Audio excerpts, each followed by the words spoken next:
So during my normal morning coffee and scroll through Twitter, I saw Michael Moore's face on my feed, which is not something you want to see in the morning, is it? Michael Moore, what I don't get, and I'm not going to be mean and have a go at his weight and all that. Some people are chubby, whatever. Well, he's more than chubby.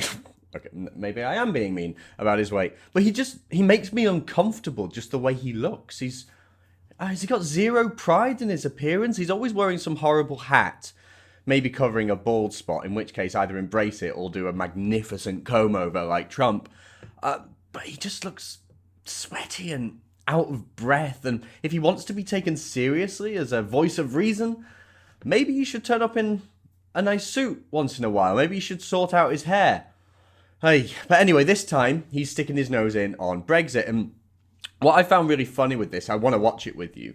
I've already watched a bit, but I've not seen the whole thing. What makes me laugh about this is, do you remember a while ago when he did that video about Trump? And it ended up being clipped and used as a pro-Trump video, which was really funny.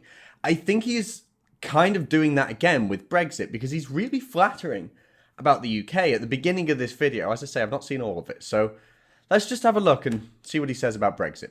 You can't leave Europe. There'd be no Europe without you. You saved Europe.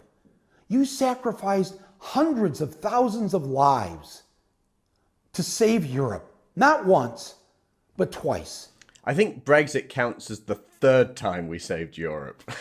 To think that this great country would want to then say at this point in the 21st century, nah, enough of that. We're done. You can't leave. I'm sorry. You can't go because we've seen that they can't do it without you. They need you as much as you need them.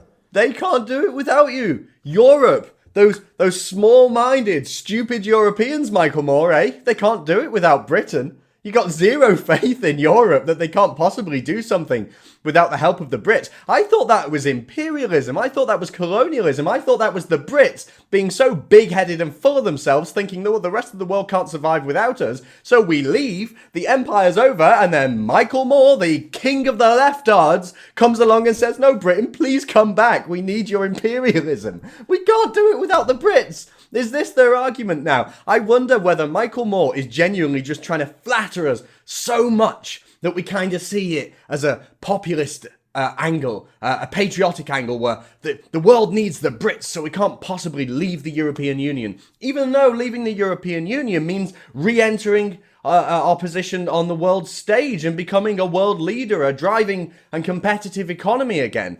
I can't work these people out. There's so much hypocrisy. It's insane. They need you as much as you need them. We all need each other. They need you as much as you need... Yeah, they do need us. That's why we'll be fine when we leave the European Union on our own terms, because they'll come crawling back because they need our economy. Simple as that. The world we're not going to survive. Whether it's climate change, whether it's globalization, whether it's all the things that have been going on, we're not going to survive unless we realize we're all in the same boat together and we're going to sink or swim together. And I prefer not to sink. That's why we left the European Union. The whole bloody project is sinking, and so is the economy. So I'll do my part. People listening, do your part here. But, you know, I'm telling you, you get off that channel train after you've left Europe, you're going to be standing in a long line there in Paris. You're going to miss half the day in Paris, standing in that line I have to stand in. I see. So really, it's not about Europe being independent, Europe having its own individual nation states and pride in its individuality. It's not about that. It's about the economy, and it's about Michael Moore's convenience. He doesn't want to stand in a line to wait for a visa, although presumably he would have to anyway because he's American and not English. If it means standing in a queue for a visa to go to Paris, which, by the way, I'd never go to because it's not exactly a beautiful place anymore. If I was going to Paris, I had to stand in a queue for a little while. So be it. So be it if I have to get a visa. So be it if I have to get something stamped on my passport to enter the European Union once we leave. I don't care. There's more to life than minor inconveniences. If we're talking about the future of Europe, the restoration of Europe as a continent of individual nation states, beautiful nation states with competitive economies and amazing individual cultures and people, then I'm happy to wait in a line, Michael Moore. And he's the one talking about globalization, right? Funny that. So stay out of the line, stay in Europe, and get your parties here to listen to you. I think they've heard you. You know, look at the Tories running around trying to figure out, you know, how to do Brexit. They don't know. They don't want to. If Theresa May's guardian angel could just appear to her today and say, "Don't worry anymore. I've got it all fixed," she'd be so happy. No, Theresa May wouldn't be happy if a guardian angel turned up and said it's all fixed, because that guardian angel is kind of there. It's weird to call Jacob Rees-Mogg a guardian angel, but that's basically what he is. He's the guy behind the scenes with the European Research Group saying, actually, we can leave on our own terms, we can have a free trade agreement, Canada plus, and we can solve the Northern Ireland border issue using technology. Theresa May has her guardian angel, but so far she keeps ignoring him, and now she's back in Brussels, turning up with nothing else to say other than, please reconsider, and it's all going tits up. It looks like no deal's going to happen, and in all honesty, I'm quite happy with that. Because right now she feels like she's on the cross. So let's get her off the cross.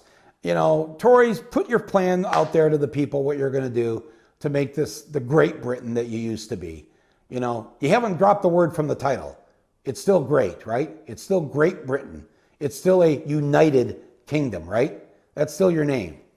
You know, act like it. See, it just goes back to my original point. This guy is trying to use populism against us, and it won't work. He's trying to make himself appear like the side that is interested in the success of Britain and interested in the great history of Britain by saying you're such a wonderful country, you did this for the world, you can do this for the world. Again, but that's not what he's saying. He wants Britain to be tied to an international government that controls every part of our lives. If I want Britain to be great, Michael Moore, I want to leave the European Union. I want to be proud of my own country. I want my country to stand on its own 2 feet, to make its own decisions, to make its own free trade agreements, to make its own regulations and laws, and not be controlled by globalists. The globalists that you claim to hate.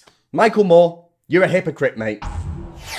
Hate preacher Anjem Choudhury has hundreds, if not thousands, of disciples across the UK. He's been radicalising young people for over 20 years, and many of his disciples have gone on to kill. And yet, after only serving 2.5 years in prison, he's due to be released, and the government can stop it. With your help, we can tell the government to stop it and send this man back to prison. So please go to jailanjem.com and sign the petition.